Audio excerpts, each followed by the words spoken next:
So this week we're going to do a lot of retreading of last week and a continuation. So I just want to lay out levels, what I'm seeing, uh, why we're making some of the decisions that we're making. And I'm going to start off right now with this right here.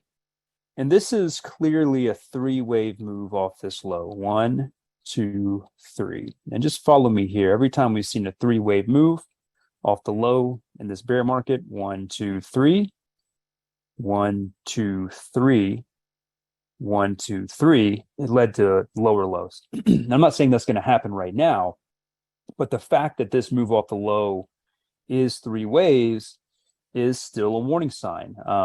It doesn't mean this isn't the low, but what it means is pretty high odds we're going to have a deep retrace once this move ends. And you could say to me, well, look, we made new highs. We gapped up to new highs right here, and that's quite bullish. But still, we did that back in March. Gapped up, new highs, then failure. This to me looks like, within trends, especially C waves and third waves, which this really is right here, one or the other. You typically have three gaps. You have your initiation gap, then your continuation gap right here. See that right there? It's usually in the middle of the move. And then your exhaustion gap. And I'm willing to bet that's what's going on right here.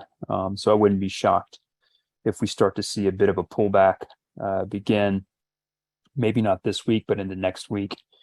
And so just more confirmation of this is, for one, the RSI still can't break out of the bear market resistance. It's trying to, but it's still below that bear market resistance right there. And you have the composite index, which is just the RSI with the momentum factor, so that you can identify these kind of hidden divergences, because the RSI is not very good at giving divergences before like a change in trend. And you can see pretty clearly three waves down with three waves up. And this last wave is failing underneath these moving averages. So I think we're probably pretty close to seeing some kind of a pullback. One of the reasons why we've been raising some cash